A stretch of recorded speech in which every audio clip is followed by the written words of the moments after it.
18 years ago I started this program, and I've been on the air every week since then. Initially I simply had a spiritual program, another perspective. But it was within a month or two I created Listen, the urban commentary. And the reason is because I began to recognize that the needs of black folks in this nation and abroad differ from the needs of white folks. The perspective of black folks and white folks is a lot different. And so even talking about spiritual things, we're not on the same page. So I decided to create Listen to address the needs that were more specific to the black community. Okay? Still not neglecting the regular spiritual program. But at times, the messages intersect. Another perspective of the spiritual program is a spiritual program, while Listen, the urban commentary, is a secular program. But for me, as an individual who considers himself spiritual, who believes that there is a difference between my body and me, I am a spiritual person. I believe we all are, even though we may not recognize it or believe it. And so the words may change, but the underlying messages remain the same. And that is primarily that you are the author of your destiny. That you rise or fall to the level of your perseverance. And that whatever boat, whatever situation you might find yourself in, ultimately, you are the only one. You are the one responsible for getting yourself out. Okay? And so I see that in the spiritual, and I see it in the natural. That nobody cares about you quite like you do. It's sort of like if you have a car and you're taking care of your car, you love your car, maybe you have an extra car, and somebody, a family member or friend, asks to borrow your car for a time because they've fallen on hard times. They're not going to take care of that car like you're going to take care of that car. Trust me, I've been there a couple of times. I remember years ago in the church, a young mother was struggling, and she didn't have transportation, and I had an extra car, which I loved, that we let her borrow. Only later to find it had been left abandoned in an alley somewhere. I would have never done that with my car. But nobody loves your car like you do. Nobody's going to take care of your car like you would, like you have the ability to. And we have to begin recognizing that about ourselves. And that's the message. No matter who you are, no matter where you are, the words might have to change. The context might be adjusted a little bit. But ultimately, you are on you. And so I want to quickly go to a particular couple of verses in the Bible found in the book of Ecclesiastes, the third chapter. Just a couple of verses, and once I start reading, it's going to be very familiar to you. Okay, chapter 3, verse 1. To everything there is a season, and a time to every purpose under the heaven. A time to be born and a time to die. A time to plant and a time to pluck up that which is planted. A time to kill and a time to heal. A time to break down and a time to build up. A time to weep and a time to laugh, a time to mourn and a time to dance. A time to cast away stones and a time to gather stones together, a time to embrace and a time to refrain from embracing. A time to get and a time to lose, a time to keep and a time to cast away. A time to rend and a time to sow, a time to keep silence and a time to speak. A time to love and a time to hate. A time of war and a time of peace. For everything there is a season. For everything there is a time. And so today is going to be one of those days where the spiritual intersects with the natural, which I believe actually is all the time. But today we're faced with a real interesting issue. A larger issue that has attached to it many smaller issues. As you notice, I'm wearing this shirt. Rattler Dad. My daughter is attending an HBCU as a freshman in the fall. And it's very interesting because I have had her in private schools all of her life. From kindergarten, pre-kindergarten, all the way up to graduating high school this year. And so most of these schools have not been predominantly black schools. They've been what they call PWIs, predominantly white institutions. And so she's been the minority. Now, even in high school now, starting in the 10th grade, she started an organization called the Black Experience at her particular high school. And was very instrumental in creating an organization and that brought an identity to the minds of those minorities who are in that school, giving them a pride, in themselves. It's easy as a minority to get lost in the crowd unless you make a determined effort to grasp a hold of your uniqueness and embrace your uniqueness and celebrate yourselves, and that's what they've done. But now she's going off to a school that is predominantly 99% black, and she's determined, and that's good.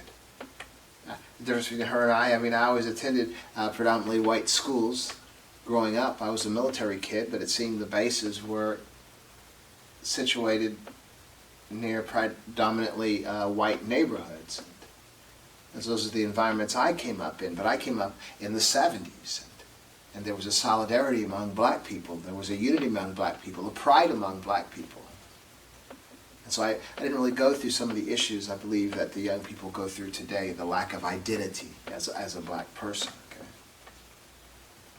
And so as there was racism and issues of unfair practices, hiring practices, and even where the affirmative action was necessary to ensure that people did at least a modicum of what they were supposed to do in hiring and in educational opportunities and all. Okay, and so now in the news we're faced with the Supreme Court ruling against affirmative action that affects not only schools but as well businesses as well, hiring practices.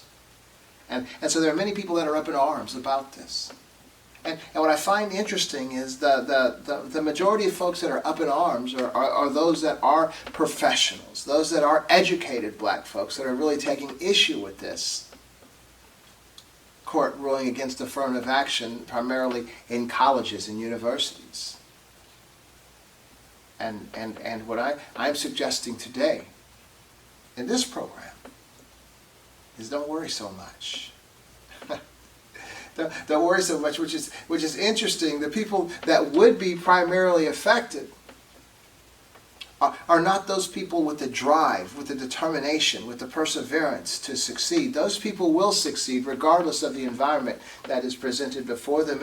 And often I think what we do need, we do lament, and rightfully so, that emancipation having been about 158 years ago or so, that we're still dealing with a disparity in treatment, this disparity in our existence in this nation, where one would think that after over 150 years there would be like total equality and all that stuff would have been brushed, somewhere else, brushed away. But it's not. And what I'm suggesting today is to me, one of the primary culprits, or the primary culprit, or probably the only culprit to why we are not well, is that we have depended on the hand that oppressed us to be the hand to sustain us. And anytime an oppressive hand sustains you, that oppressive hand has control over you. Because that sustenance can be taken away at any time the oppressor/provider chooses. So in effect, you are in control. They're in control of you. As it's up to them whether you receive your next meal or not, okay? And so what I guess I'm suggesting is that this might not be such a bad thing. Now don't get me wrong, I believe it was necessary for a certain time in our history. Now let's go way back to when the slaves were freed and organizations were set up. Like maybe the Freedmen's Bureau and things of that nature. And then throughout, our history, but coming up to where we are today, there have been necessary programs. Because you can't take a people and subject them to oppression for hundreds of years and then release them and expect them to be able to sustain themselves like the rest of the society. Especially when the rest of the society takes a concerted effort not to allow them to succeed, to not to hire them or to not to give them a proper education like they would other folks who are undeserving. So there were necessary times for the training wheels. There were necessary times for a cast on the broken arm to cover that broken arm so that broken arm could mend. Okay. What I'm suggesting now is that if you keep that cast on too long, beyond the point from which the arm is already mended, and the individual never realizes that arm is mended, simply believing that this cast is a necessary accoutrement for the rest of their lives in order for them to survive. Okay. And what I'm suggesting today is that it's not. Is that we have the ability to do better. And so what was necessary for our survival upon the freedom from slavery and even the subsequent years of trying to get ourselves established and assimilated into society, which by no help of the oppressor, our progress was stymied by their heavy-handedness, by racism, by prejudice, by all that stuff. Jim Crow and uncivil rights. That still in the place that we have been over all these years, of course a little better, but still not totally equal after all these years. It's because we're still attached by the umbilical cord to the oppressor who is not going to give you enough to sustain you beyond them, okay? Let me put it that way. If an oppressor is sustaining you, they're not going to give you enough sustenance to sustain you beyond their existence. Okay? They're going to keep you right here. I think throughout our recent history, we've gotten an example of a progress beyond them to the point where we lost their minds, Obama becoming president was a prime example. The last vestige of imagined superiority was yanked from their hands by this black man who became president. Now to be, in all honesty and to be real, only 40, folks have become president in the United States at all. Out of all the white people that have been born in this country, only 40 have been presidents. So really, white folks don't become presidents, just like black folks don't become president when you compare the percentage of them that have been compared to the number in the masses, okay? But still, it was that imagined superiority that was yanked from them. It was a sign of the coming times that had to be reckoned with. And how did they reckon with it? The Tea Party, Trump, Make America Great Again. That wasn't political at all. That was social. Do you recall when Obama defeated Hillary Clinton in the primary, which was amazing to everyone, blacks and whites alike, although we had our deep hopes, I'm sure. That so many of the white Democrats left the Democratic Party and became Republicans. Go figure, right? It's not too difficult to figure. Because what happened when Obama won the primary election over Hillary Clinton, at that point, we realized this was not a political issue at all. was social. This black man had attained the highest level in this nation that no other black man had never fulfilled. Times had changed. Folks begin to realize that. First, it was not accepted. Even Hillary, remember when he was trying, she goes, he's not electable. And even Bill Clinton, who black folks just love, you know, is the first black president, right? He'd be serving me lemonade in another time. Because it was a social issue. It wasn't a political issue. I think Colin Powell, one of the top black Republicans, the Army Chief of Staff General, you know, the Army guy, the head of the Joint Chiefs of Staff and all, a very good man, good conservative Republican, voted for Obama. And he said in an interview, this was beyond politics. This was something greater. Okay? And so we need to recognize that today. We need to recognize that when the Supreme Court is making these determinations to end affirmative action, it is not the end of life for black folks in America. In fact, it's the beginning. It's the beginning of that ability, of that opportunity to step up to that next level. You know, as religious folks and as just regular folks, we're always desiring to get to that next level, right? To that next level.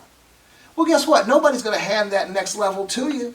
The next level is not going to be easy. The next level is going to take you out of your comfort zone. The level you're on is the easy one. That's why you've been on it for so long. But you want to step out of that, get to that next level, it doesn't come without a cost. It doesn't come without sacrifice. Nobody's going to hand it to you. See, that's one of the problems we've had in this nation today, especially as black folks, but as all folks. You know, but primarily for this particular subject of the Supreme Court ruling for black folks, is that we expect things to be given to us. Expect things to be handed to us. That we didn't earn, that we didn't work for, but simply because of the environment that we're living in, we need that handicap sticker, okay? I need help. No, you don't. You don't really need help. Help given for an extended length of time beyond that which was actually needed or required begins to stymie the growth, and we end up not progressing. And this is for all of us. For white folks and black. I was talking to this guy. He was a white guy. I was at this business the other day. I thought he was a business owner, but it turned out he was an employee. But he was an intelligent man. And he wanted to talk about the immigrants, and I think I mentioned part of this in the previous program. I want to go a little further about that conversation. But he wanted me to side with him as if it was us against them, those immigrants that are coming into our nation, because this is our nation and blah blah blah. And by the time we got to that conversation, he was kind of irritated with me because I was expressing to him I like Mexicans better than I like him. And then when you consider how the civil way the Mexicans are coming into this nation, and when I say Mexicans, I guess I'm categorizing all the people coming over the border from Mexico, okay? So people from beyond Mexico coming into the border, but people fleeing oppression, people fleeing economic and physical oppression coming to this nation. But this guy was trying to lump them all together and put us on one side and them on the other. And I said, no, it's not like that. See, because once again, you have an individual. He really, I don't believe he had an education, but he was a smart guy. He didn't have a formal education, I believe, beyond maybe a couple of years of college and all. But the impression I got from this guy, and we see it all the time, all these folks rallying against the people that are coming over this border. So these folks that are American citizens, what did they do to earn their American citizenship? Nothing. They just happened to be born of parents who had sex in America. Okay. They keep America great, coming into our country, our borders and all this. What have you done to even justify, the blessing that you have of being born here? Nothing. Because that's where it seems we're at today. We want something for nothing, okay? A lot of the so-called patriots running around, and make America great again, and patriotic, wearing red, white, and blue outfits and all this, and having their guns strapped to the side and all. So where were you? The Army, Air Force, Navy, Marines? How did you serve? Coast Guard? Oh, well, I didn't. Really? And you're a patriot? See, we are embracing all that we can, those things that we have done nothing to earn, and believing that is sufficient to sustain us. So the point I make with all that is it's not just black folks, it's white folks, it's a human condition. It's a condition believing that I can have something for nothing and still be exalted. But I'm suggesting no. If anything of substance is acquired through perseverance, determination, and often, most often, some type of sacrifice. Okay? And so when I look at this thing with the Supreme Court ruling, in our nation, I don't really take issue with it. I do know it would be a challenge. It's going to be different. But I was, speaking to a girl on Facebook, a young lady on Facebook, and she was suggesting, well, what about the young people who never have an opportunity to go to Harvard or go to Yale or work at Goldman Sachs or whatever? I mean, well, what's the percentage of black folks that do that anyway? What's the percentage of black college graduates from Harvard and Yale compared to those from other universities? Probably it's very minimal. Very, very, very minimal. Okay? So I'm just suggesting we're getting so uptight. We're getting so bent out of shape because we're not allowed a handicap anymore. Now handicaps are good. Handicaps are necessary. I used to bowl as a kid a lot. You needed those handicaps, to sort of keep you in competition with those folks who are way better.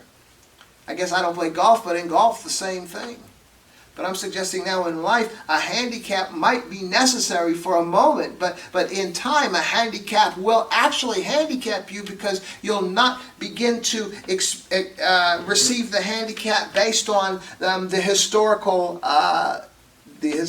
position that you were placed in, but you begin embracing the handicap simply because you believe the handicap is what is required for you to be successful, okay, in life. And so that handicap, which is very necessary initially, can come to a place to actually handicap you where you wouldn't have been had it not been for the gift of the handicap, okay? And so I believe that as black people, look, what's very interesting is that Supreme Court ruling to date this program came out yesterday, okay? But early yesterday morning, about 3 a.m., I had awakened and I was kind of, I was kind of, I don't know if you want to call it a rant, but I was sort of identifying the fact that the HBCU college enrollments have been steadily increasing over the past few years. And I correlated it directly to Obama and Donald Trump. In that young black kids, like my daughter who was 3 when Obama became president and now is 18 and on her way to an HBCU, that they've begun to see our society in the United States as something very negative toward black people. And they don't have the same love in their hearts because of what they've experienced all of their lives. See, we could turn on, Fox News or MSNBC or CNN or whatever the news channel that is our preference, and we could see spun out to us a particular perspective, on their insight into the political and social situation in the nation in which we live, and they're going to spin it based on their own beliefs. But see, our children coming up have not been political. They've not called themselves Democrats. They've not called themselves Republicans or Independents. They're just kids watching, observing, seeing good and bad, seeing right from wrong, seeing honesty and dishonesty, seeing prejudice and not prejudice, seeing love and hate. And they have deduced from their own observations that there's a lot of negativity and animosity toward black people in this nation. It's something that the older black folks already knew, but we've simply navigated through and handled our business and become successful, many of us just in our own way, just in spite of the situation, okay? These young people don't see that. These young people don't see cooperating with that. These young people do see surviving, maybe in the school systems that we have them in. But in their minds, what kind of attitudes do you think they're forming based on the racial disparity that they've witnessed all of their lives? Okay? Hence, why the HBCU enrollments have been increasing. These young people, determined. First of all, I mean, it's good and bad. Well, to me it's good, although what they viewed is good and bad. What they're seeing is like Obama, for example, a very educated black man that succeeded himself all the way up to the presidency of the United States. Fortunately, they got to see his wife, Michelle, educated as well. Really cool. Got to see the kids becoming educated. Right in real time before our eyes, Sasha, Malia, Michelle, and Barack. What education will do for you. Even in an environment of negativity toward you because of the color of your skin. Okay? And so they've seen education as a weapon. A weapon of choice. A proven weapon of choice. Obama proved it.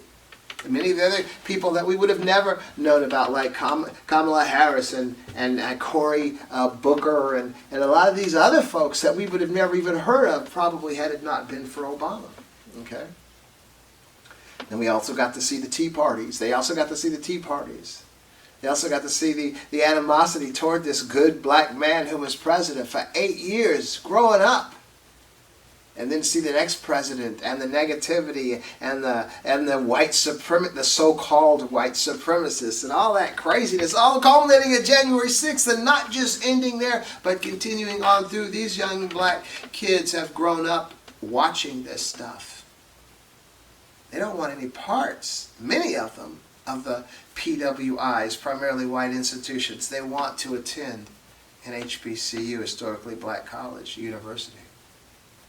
Interesting, huh? So what is interesting is that these affirmative action cuts or issues that the Supreme Court has just ruled on yesterday aren't going to affect any of those kids going to HBCUs. When the dismantling of the affirmative action system is a blessing in disguise. It's a blessing because it's going to get folks to have to determine how it is we're going to get to that next level. Okay? But first of all, most black kids that are going to universities and colleges are not there because of affirmative action. Although there are folks who would like you to believe that. I remember years ago, I was at the post office. I was working there as a mailman, as I was on the dock talking to this white guy. Cool white guy, we were friends. But he had the typical, white victim mentality that affirmative action creates within them. And he was telling me about, before he went into the Navy, he went to get a management position at Burger King. And he didn't get that position because it was given to a minority who was less qualified than him because of affirmative action. And this man began crying. He was actually crying in front of me, telling me this story. This had hurt him so deep. And so I asked him, I said, how do you know that a minority got that job instead of you because of affirmative action? He said, well, the guy that was hiring told me that. Really? And you believed him? Come on now. It's what's very interesting, and it should be borne to mind, that at the time affirmative action laws were put in place, it was absolutely necessary. Because, and you know what they began calling it? That certain folks began calling affirmative action reverse racism. And we shouldn't be committing reverse racism. So what they're really saying is a reverse discrimination, not reverse racism, reverse discrimination. Affirmative action is reverse discrimination. And so they were never denying their discrimination, which had been going on for over 100 years. They never denied their discrimination. What they were taking issue with was the reverse discrimination, was as it was now what they considered being applied to them. So they never, just the fact that you would call affirmative action reverse discrimination simply reflects that you took no issue with your discrimination but you are taking issue now with the discrimination you are perceiving that is coming against you, and that is very interesting. But realize that. Realize that the affirmative action, as necessary as it was, has become crippling to us as black people in this nation. Has allowed us to get to a particular level of success, but then held us at that level.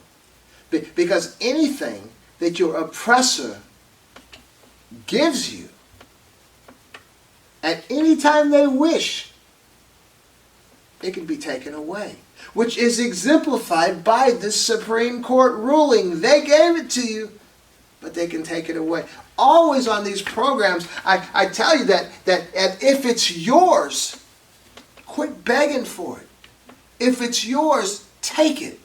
Because what you've appropriated because it was yours cannot be taken away. But what is given to you after you've begged and asked for it can be taken away at any time. For real. That's why, to me, now we start open this program with for everything there is a season. And I believe that. And so I believe that even when we look at our historical past as black people in America, you know, there was a time that the slaves were attempting to have their children learn to read, and they were killed for it. Okay? There were times after emancipation, you know, there were certain bureaus, the Freedmen's Bureau, certain organizations were being set up to care for the newly released slaves to help them assimilate into a harsh society. Okay. And then we came up, you know, through the Jim Crow and the protesting against Jim Crow and fighting back, and oftentimes being lynched by continuing to fight. You know, the Black Wall Street, you know, being successful and then being burned out. You know, black people that were very gifted in acquiring this or acquiring that, having it taken from them and then run out of town at the point of a gun. I mean, so much to the civil rights movement. We had folks like Dr. Martin Luther King and many others like Stokely Carmichael and Malcolm X, and the Black Panthers and Angela Davis and Eldridge Cleaver, Kathleen Cleaver, Hewitt P. Newton, Bobby Seale, all these folks striving for the same goal but different means. You know, those means wouldn't work today. Like as you see Martin Luther King Jr. out there marching, you know, and taking a punch, you know, nonviolent, civil protests and all that stuff, that wouldn't fly today. You even have certain, I think, a governor like in Florida trying to even eliminate or make illegal peaceful civil assemblies like that. Then you have people like, you know, the Ruffer Brothers, like the Black Panthers, who came into being to help protect the residents of Oakland who were being terribly mistreated by the Oakland police. To the point where if a policeman would stop a motorist for a ticket, they would often abuse the motorists, and now the Panthers were coming together, standing 8 feet away from the cop, giving the citation with law books in hand and a rifle in hand. How do you think they would fare today? Not very well. So what I'm suggesting is, just as we opened up with for everything there is a season for the approach, effective approach. So you can't do today what Martin Luther King Jr. did then on civil protests, nonviolent protests, and expect not to get killed, shot, tased, dragged off to jail. As well, you can't be standing by a police officer who's given a citation to a motorist with law books and a gun. You're going to get shot. Look, they're mishandling people that are just standing there with cameras now. How do you think they're going to treat you if you're standing there with a weapon? It worked then, but it can't work today. Today, the tactic and the weapon, the proven weapon of choice is education for black people today. That's it. Now, without going on a full, you know, the whole rant, you know, about yourself, personal self, there's a lot of there are things that we have to do for ourselves to even put us in a position that education is going to be a thing. Okay, we have to begin to take care of ourselves. You know, I always have this 5 or 6 point thing. We have to stop doing drugs. We have to stop doing alcohol. We have to exercise. We have to eat right, you know. We have to get ourselves educated, of course. That's what we're talking about. You get armed. You know, these are things I believe that are precursors to be able to set ourselves up to be in a position to do what we need to do for ourselves, you know. You know, I was sharing to a brother about a year ago, so he's an educated brother, you know, graduated from Wright State. I was telling him about my 5 to 6 point plan, and he started laughing. He said, Jarvis, you know, that's never going to happen among black people. I said, why, man? He said, because they're never going to stop smoking weed. And then he just started laughing. You know, as funny as he was, you know, the reality is that we're back to square one again. We want to move to that next level, but we're not willing to make the sacrifice that's going to get us there. Now for me personally, now even on this program and the stuff I'm suggesting, that's not theory. It's what I've applied to my own life. Okay. You know, first of all, you know, I'll be 65 this year, 2023. And I joined the military when I was 17, back in 1976. And in all that time, total, I believe I've been unemployed maybe 5 months total. Because it was a determination and decision that I made. that I can't be happy if I don't have money in my pocket, okay? So I always had to have a job. But even since I got older, as many of you know, when Obama became president and inspired me, he kind of dissatisfied me with my high school diploma, this younger brother with a Harvard education. So I went to Sinclair just to get an associate degree. Kept going to school. 10 years later, I earned my MBA. So what I'm telling you is education is important. But not like that, your health is important as well. I eat right. I exercise. I was amazing. Somebody I was telling the other day that you know, at the moment, I'm a few months away from being 65 this year. And I do 80 push-ups every morning. I work out with that wooden dummy. You know, I do 480 moves a day on that. I do like 60 ab exercises, and then I do a 40-minute cardio. And I eat right like 90% of the time. You know, because the things that I want to accomplish, I'm not able to accomplish unless I sacrifice. Trust me, I mean, it's tedious. Now, doing those 80 push-ups every morning, I mean, for me, it's not difficult. Now, when I started, I was doing 10, and I just added 5 every 2 weeks. But they're not difficult physically, but while I'm doing the push-ups, I'm like, man, this is like tedious. I'm feeling like giving up. And so there were times I get up in the morning. I have to get up at 4:30 or 5 every morning before work just so I can get my workout in. That's not the easiest thing to do.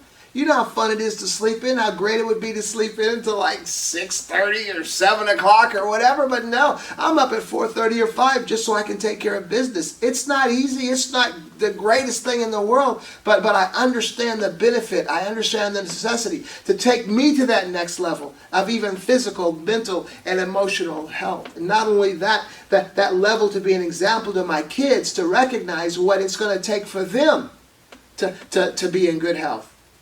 To be educated. My daughter was 3 when I started school, when I started at Sinclair. She was 13 when I earned my MBA.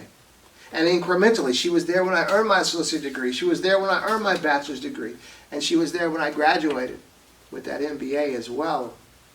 The sacrifices that we make are examples to our children. And you know, getting that MBA at age 60, you know, I'll never be what I could have if I had gotten that MBA when I was 25. But now my daughter, her goal is to be greater than Dad. Not to be greater than Dad, but I have created with her a desire for that education simply by being the example before. So there are sacrifices that we're going to have to make. And see, that's why it's so easy to stay on this, I need affirmative action. This is the reason why it's so easy to believe I can't make it unless I have help. Because without that help, it's going to take a sacrifice. But without that help, it's going to take a determination. And the question is, do we have what it takes? I mean, we're forever praying and begging and pleading, you know, as spiritual people, as non-spiritual people, to move to that next level. But, dang, man, that next level is a little bit higher. I remember, you know, being a mailman in the inner city for like 26 years. And I remember sometimes I'd be in neighborhoods, that you could tell people did their own work years ago in those neighborhoods, and you could tell they laid the cement, then created their own stairs, up to their house, because sometimes the stair steps wouldn't be traditional or standard length. One stair might be 7 inches, the other stair might be 12 inches, and you run up those stairs, not realize it, trip over that tall stair because it's not easy to get over it, okay? That tall stair is like the next level. It's going to take a little bit more effort to get over that next level. Okay? Now you can stay on the level you're at. It's not that much of a challenge. People that are in lower levels of employment and no levels of education that are surviving, even people that are on welfare, they're not complaining about the Supreme Court's determination, to cut affirmative action. Because their lives will continue on the level they're on, and they're satisfied. But those folks who want to move higher, those folks who want to continue, accelerating and getting higher and ascending, the life's mountain and of success and all, perseverance is going to be necessary. And sacrifice may need to be necessary. And those are some of the things that we have a difficult time doing. But I mean, if you look back at the historical black man in America, our people have always sacrificed. Our ancestors have always sacrificed. And the things that we're looking at today, we're complaining today, is nothing compared to what they had to sacrifice through. They're simply passing on the baton to us. It was never easy. The challenges just evolved, but they continued. Of course, the challenges in slavery, was survival. They'd split up families, and then other families would take in the kids into their families. It was survival. It was necessary. After emancipation, the issues became different, but the challenges were still there. During the civil rights movement, the challenges were still there. They just began to evolve. They were just a little bit different. And so now today we are faced with another set of circumstances, the dismantling of affirmative action by the Supreme Court. Just another set of hurdles that we have to cross over, and we will, as we always have. But we can't sit there and look at the hurdle because it was raised 5 inches and just look at it and complain or lament about it. No, there's no time for that. There's no time for lamenting. It's time for just to determine a strategy to get over that higher hurdle. And what I'm suggesting today is a benefit of that higher hurdle is that you're going to have to exercise stronger. You're going to have to get your legs a little bit stronger, and you're going to get over that hurdle just like you got over the previous ones. But the thing is, that taller hurdle has made you stronger. That's all. It simply made you stronger. And so what I'm suggesting today is that we don't have time to lament. And I'm thinking, where did I get this attitude? I'm the type father, to the chagrin of my wife often, is that when a child does something wrong, I've never been one to rag on that child about what they did wrong. My focus has always been, okay, that's done. What did you learn from this? What are you going to do now? And that's how I've always been. And I've always been that to myself too. I've been that easy on me too. I mean, I'm not hard on myself about mistakes. I'm not hard on myself about missteps, or I don't lament about anything. Man. Okay, this is where I'm at. What do I do now? I don't care what I've lost, what I've destroyed, what has fallen away, what slipped through my fingers or whatever. I don't concern myself with what was. I concern myself with what am I going to do now. I think maybe that attitude happened early in the martial art when I was like 14 or 15 years old. I'd be getting ready to go into a fight, and I'd have a game plan. This is what I'm going to do. And then I get into that fight, try this game plan, and that game plan doesn't work. The guy knows or girl knows what I'm doing and has a defense for it. So no, I can't sit there while I'm in the middle of a fight and lament, oh gosh, the plan I had didn't work. Oh man, gosh, and be all negative and forlorn, dejected about it. I'm in real time. I got to figure out another plan quick while I'm fighting, while I got my hands up. I don't have time to be worrying about what didn't work. My sole concern and consideration is, what am I going to do now to be successful? What am I going to do now to survive? What am I going to do now to win? Okay? And so I'm just suggesting that we are not in a bad place in our society as any people, as black folks in particular. We just got to recognize that whatever has happened for our good, has happened for our benefit, and as a result of it, we're going to be better for it. But what I see is that we've been wearing this cast for too long, this affirmative action cast, which was absolutely necessary in the 70s at the particular time it was enacted, because the arm was broken. It wasn't fair. You know, they were unfair hiring practices, unfair school practices. But now today, businesses are in the business of making revenue. Colleges themselves, universities are businesses, and they're in competition with other before, inept white people were hired into positions before they would hire adept black people.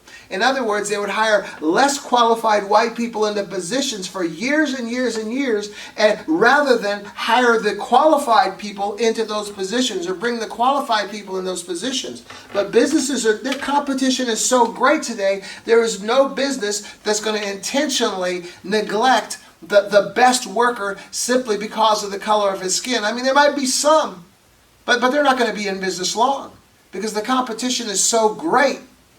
Businesses want the best people in those positions. So it's because the bottom dollar is the bottom dollar, that revenue. College is the same. Universities are businesses as well. They're vying for the same students. They want the students to come to their school and not to that school.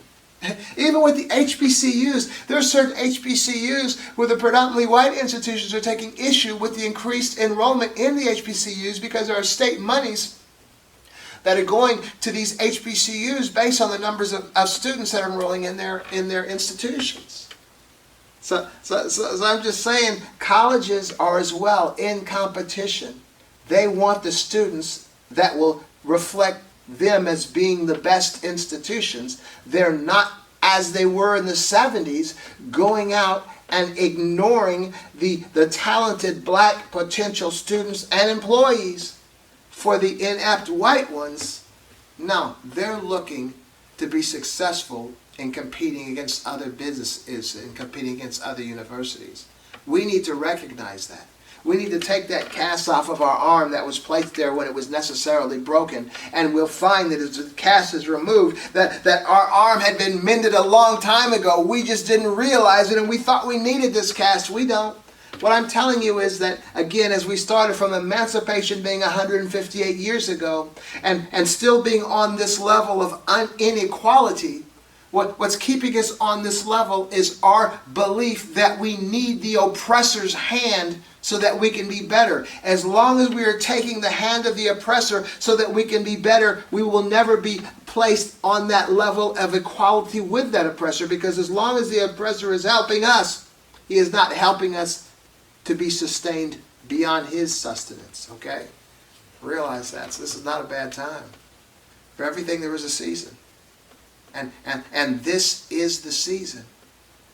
After all these years, to promote ourselves up at least to the level of the oppressor. And what I'm suggesting to you today is with the determination and ingenuity that black people have, we will be sustained up past our oppressor if we sacrifice our fun, our comfort for success.